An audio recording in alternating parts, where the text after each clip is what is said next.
بسم اللہ الرحمن الرحیم، السلام علیکم ورحمۃ اللہ وبرکاتہ۔ اعزاز احسن نے تہلکہ مچا دیا ہے، وہ بیان دے دیا ہے جو دینے کی کسی میں جرت نہیں ہے، اور وہ بھی پاکستان میں رہتے ہوئے۔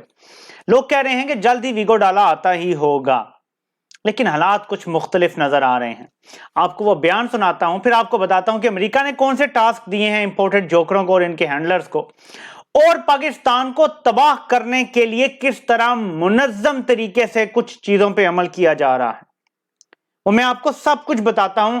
بہت سارے سرکمسٹینشل ایویڈنس اکٹھے ہو چکے ہیں، بہت ساری واقعاتی شہادتیں اکٹھی ہو چکی ہیں، آپ کے سامنے سب کچھ رکھتا ہوں۔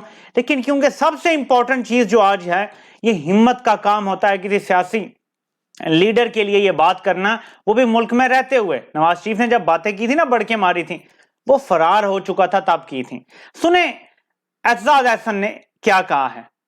کوئی شک، ورنہ یہ نواز شریف، شہباز شریف، مریم، یہ مقدمے تو آپ کے میں جس طرح کسی کی تلی پہ لکھے ہوئے ہو، اس طرح یہ لکھے ہوئے مقدمے جن سے ان کو باجوہ صاحب نے نکالا ہے، اور باجوہ نے ایک بہت بڑا جرم کیا ہے یہ اس کو ان کو اس طرح چھوڑنا۔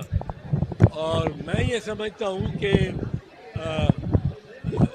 یہ جو سارا مسئلہ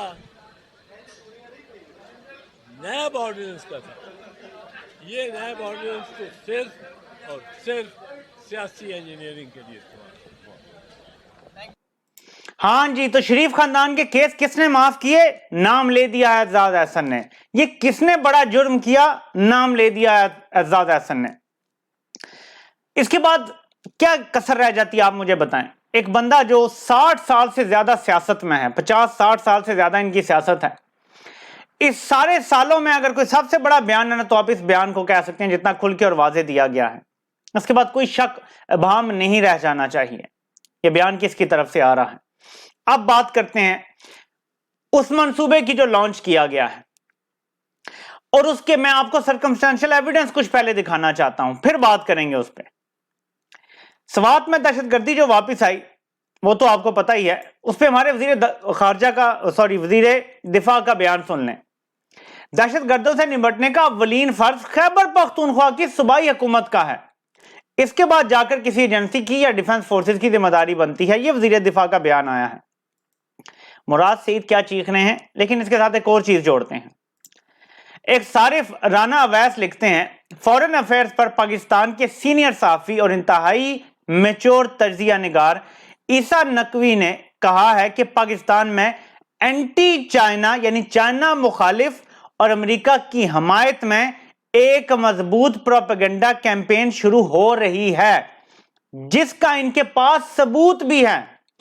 اوپر عیسیٰ نقوی بذات خود یہ ٹویٹ کرتے ہیں کہ وہ کیمپین پوری زور و شور اور آب و تاب سے شروع کر دی گئی ہے، وہ چل رہی ہے۔ چین سے دور ہونا، امریکہ کے قریب ہونا، خالی امریکہ کے قریب ہوتا اتنا برا نہیں تھا۔ تو اب میں آپ کو بتاتا ہوں پورا پلان۔ سوات میں پچھلے سال عمران خان کی حکومت میں ریکارڈ ٹورزم ہوا۔ آپ کو پتا ہے موٹر وے کہاں تک پہنچا دیا گیا ہے؟ آسان ترین سفر کر دیا گیا تھا سوات کا، یہ صوبائی حکومت نے بنایا تھا۔ اس سے اوپر جانے کے لیے جو ٹورسٹ علاقے ہیں، سہولیات کو بہتر کیا جا رہا تھا، اور آگے کا پلان یہ تھا کہ اس کو بہترین علاقہ بنا کے یہاں پہ جو فورن ٹورزم ہے اس کو فروغ دیا جائے گا۔ اس سے کیا آئے گا؟ پاکستان میں ڈالرز آئیں گے۔ اس کو روکنے کے لیے دہشت گردی کو پاکستان میں واپس شروع کروایا گیا ہے۔ ان الفاظ پہ غور کریں۔ میں آپ کو آگے تھوڑا سا بتاتا ہوں کہ یہ ہو کیوں رہا ہے سارا کچھ۔ ہم نے جنون دہشت گردی کی جنگ لڑی ہے، اس پہ شک مت کیجئے گا۔ یہ جو بیچ میں لوگ کرتے تھے نا، یہ جو دہشت گردی ہے اس کے پیچھے وردی، وہ نہیں، میں آپ کو وہ بات نہیں کہہ رہا۔ ہم نے جنون دہشت گردی کی جنگ لڑی ہے۔ ہاں، وہ ہوئی کیوں شروع؟ ہماری اپنی غلطیوں کی وجہ سے، ہماری بزدلی کی وجہ سے، جو ہم لیٹ گئے امریکہ کے آگے، لیکن وہ ایک علیحدہ وقت کا ٹاپک ہے۔ اس وقت جو ہو رہا ہے یہ بڑے پلان طریقے سے، آرگنائز طریقے سے ہو رہا ہے۔ کرنا کیا ہے؟ ٹاسک کیا ہے؟ ہم نے پاکستان کو اتنا کمزور کرنا ہے، ہم سے مراد ہے کہ جو امپورٹڈ جوکر ان کو لانے والے ہیں، ان کو ٹاسک ہے کہ پاکستان کو اتنا کمزور کرنا ہے کہ ترن والا بنا کے انڈیا کے سامنے اور امریکہ کے رحم و کرم پہ، امریکی اداروں کے رحم و کرم پہ اس کو پھینک دینا ہے اس کے سامنے، جیسے بھوکے شیروں کے سامنے کسی کو پھینک دیا جاتا ہے۔ اس کا طریقہ کیا ہے؟ عمران خان کو ہٹانے کے لیے ضروری ایک وجہ یہ بھی تھی، اب آپ کو اب ایڈ کر کے بتاؤں گا، آپ کو سمجھ آئے گا۔ پاکستان کی تاریخ میں سب سے زیادہ ڈالرز کسی بھی 4 سال کے پیریڈ میں جو آئے ہیں وہ عمران خان کے دور میں آئے ہیں۔ میں پھر دہراتا ہوں، پاکستان کی 75 سال کی تاریخ میں کسی بھی 4 سالہ دور حکومت میں جو سب سے زیادہ ڈالرز کمائے ہیں کسی حکومت نے، وہ عمران خان کی حکومت تھی۔ یہ ڈالر کی کمائی وہ واحد کمائی ہے جو پاکستان کے سارے مسائل کو حل کر سکتی ہے۔ روکنا ضروری تھا، ایسا بندہ تو بڑا خطرناک ہے جو پاکستان میں ڈالر لے آئے۔ روکا گیا، نہ صرف روکا گیا بلکہ ذلیل کرنے کی کوشش کی گئی۔ وہ تو عزت ذلت اللہ کے ہاتھ میں، یہ اب تک کامیاب نہیں ہوئے، بلکہ اللہ نے اس کی عزت میں اور اضافہ کر دیا۔ لیکن ایک طرف اس حکومت کو ہٹایا گیا، ایک دم آپ کی ایکسپورٹس نیچے آ گئی ہیں۔ فگرز دیکھ لیں جا کے، بیورو آف اسٹیٹسٹکس کی ویب سائٹ پہ جا کے دیکھ لیں، آپ کو پتا چل جائے گا پاکستان کے ایکسپورٹس کے فگر جب سے یہ لوگ آئے ہیں اور جب عمران خان کے آخری 3-4 مہینے تھے تو کیا تھے، آپ کو پتا چل جائے گا۔ ریمیٹنسز میں کچھ کمی ہے، روشن ڈیجیٹل اکاؤنٹ میں جو ڈالر آ رہے تھے اس میں بھی کمی ہے، واضح کمی ہے۔ ایکسپورٹس کو جان بوجھ کے کم کیا جا رہا ہے، جان بوجھ کے، میں آپ کو بتا رہا ہوں، فیکٹریاں جان بوجھ کے بند کی جا رہی ہیں، یہ سب کچھ پلان کا حصہ ہے۔ تو ڈالر کو ادھر سے روکا۔ ایک اور عمران خان نے کام شروع کیا تھا کہ ٹورزم، سب سے زیادہ ٹورزم پیسہ عمران خان کے دور میں کما رہا تھا۔ 75 سالوں میں کبھی ٹورزم نے اتنا پیسہ نہیں کمایا۔ ہمارے ہاں کوئی اچھی سہولیات نہیں ہیں، عمران خان نے بھی کوئی جھنڈے نہیں گاڑ دیے، لیکن کچھ سوچ سی کہ یہ کرنا ہے، سب سے زیادہ پیسہ کما رہے تھے۔ اس کو روکنے کے لیے دہشت گردی کو واپس لانا ضروری تھا، تاکہ وہ علاقے جہاں ہم انٹرنیشنل ٹورزم لانا چاہ رہے تھے وہاں دہشت گردی آ جائے گی تو باہر سے کوئی آئے گا نہیں۔ باہر سے تو دور کی بات ہے، میں دیکھ رہا تھا کچھ لوگ ٹویٹس کر رہے تھے کہ ہم جانا چاہ رہے تھے وہاں پہ، اب ہم نہیں جائیں گے کیونکہ وہاں بابو صاحب ٹاپ کے پاس آپ کو پتا ہے لوگوں کو روک کے دہشت گردوں نے تو یرغمال بنا لیا تھا، تو اب کون جانا چاہے گا؟ یہ ڈیزائن کا، یہ بائی ڈیزائن کیا جا رہا ہے تاکہ ڈالر نہ آ سکے ملک میں۔ اب آپ کہیں گے یہ ڈالر کیوں روکنے ضروری ہیں، بتاتا ہوں آپ کو۔ ایکسپورٹس روکی گئی، کم کی گئی، ٹورزم تھا، ڈالر کو روکا جا رہا ہے۔ اس کے بعد میں نے آپ کو بتایا کہ عیسیٰ نقوی صاحب یہ کہتے ہیں کہ چین کے خلاف اور امریکہ کے حق میں کیمپین زور و شور سے جاری ہے، یہاں بھی کام کیا جا رہا ہے، ٹھیک ہے جی۔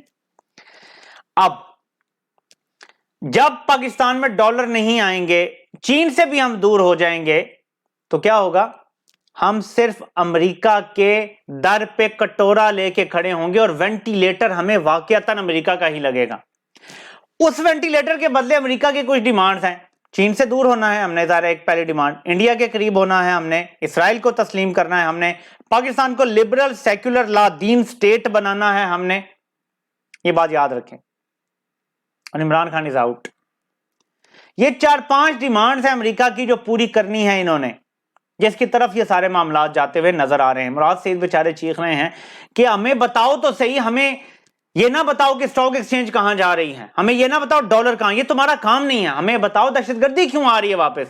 تو وزیر دفاع کا بیان آتا ہے، وہ یہ تو صوبائی حکومت کا کام ہے۔ نیشنل ایکشن پلان بنا تھا، آپ ذرا دیکھیں کہ میٹنگ ہوتی ہے ٹی ٹی پی سے مذاکرات کے حوالے سے، کے پی کے چیف منسٹر کو نہیں بلایا جاتا، حالانکہ وہ سب سے بڑے سٹیک ہولڈر ہیں اس میں، سب سے زیادہ دہشت گردی کی خطرناک جنگ لڑی ہے خیبر پختونخوا نے، لیکن ان کو نہیں بلایا جاتا۔ تحریک انصاف کی نمائندگی جو سینٹ میں موجود ہے، سینٹ نے تو استعفیٰ نہیں دیا نا، کسی تحریک انصاف کے سینیٹر کو بھی نہیں اس میٹنگ میں بلایا گیا تھا، تو پھر آپ کیسے دہشت گردی ختم کریں گے؟ یہ سب بائی ڈیزائن کیا جا رہا ہے، اس کو سمجھیں، یہ ہے ساری سازش، جس کو آپ سمجھیں گے تو آپ کو سارا کھیل ان کا سمجھ آ جائے گا۔ اس کے بعد اب ذرا آپ کڑیاں میں لائیں اعتزاز احسن کی بات، امریکہ کا پاکستان کو کیا ٹارگٹ دیے ہیں وہ میں نے آپ کو بتا دیے ہیں کھول کے، سارے سرکمسٹینشل ایویڈنس آپ کے سامنے رکھ دیے ہیں، آپ نمبر دیکھ سکتے ہیں، گوگل ہے آپ کے پاس، جھوٹ نہیں بولتے نمبرز، آپ دیکھ لیں۔ اگر عمران خان کے آخری 3 مہینے کی ایکسپورٹس ابھی کے 6 مہینے کے کسی بھی مہینے سے ملا لیں، زیادہ نہ ہوئی تو آپ جو مجھے سزا دیں گے مجھے قبول ہے۔ لارج سکیل مینوفیکچرنگ کا ڈیٹا نکال کے دیکھ لیں، گوگل سے آپ کو مل جائے گا۔ تب اگر زیادہ نہ ہوا اور ابھی کم نہ ہوا تو آپ جو مجھے کہیں گے مجھے قبول ہے۔ ریمیٹنسز کا یہی حال ہے، روشن ڈیجیٹل اکاؤنٹ میں پیسے آنے کا یہ حال ہے، ٹورزم کا بھی آپ کو نمبرز ملیں گے جب اس سال کے انڈیا اگر حکومت رہی آپ کو پتا چل جائے گا، تباہ کر دیا سب کچھ انہوں نے، انڈسٹری بند کر رہے ہیں، 1600 فیکٹریاں بند ہو رہی ہیں ٹیکسٹائل کی خالی، یہ سب بائی ڈیزائن کیا جا رہا ہے۔ پاکستان کو لہو لہان کر کے پھر فائنل گول ہوگا کہ ایٹمی اثاثے یونائٹڈ نیشن کی نگرانی میں دے دیے گئے، یا عالمی جو ایجنسی آئی ہے اس کی نگرانی میں دے دیے گئے. یہ آخری سٹیپ ہوگا. سارے معاملات اسی طرف لے کے جائے جا رہے ہیں، بائی ڈیزائن لے کے جائے جا رہے ہیں. تو ہم اسی لیے لڑ رہے ہیں اور ہم ملک کی انشاءاللہ حفاظت کرنے میں کوئی کسر نہیں چھوڑیں گے، اپنی پوری کوشش کریں گے. باقی اللہ کو کیا منظور ہے یہ ہم نہیں جانتے، لیکن ہمارے ہاتھ میں صرف کوشش ہے. کامیابی تو اللہ نے دینی ہے. دعا کریں اپنے ملک کے لیے. آپ سے انشاءاللہ پھر ملاقات ہوتی ہے. اللہ پاک آپ سب کا حامی و ناصر ہو. آپ سب کو سننے کا بہت بہت شکریہ.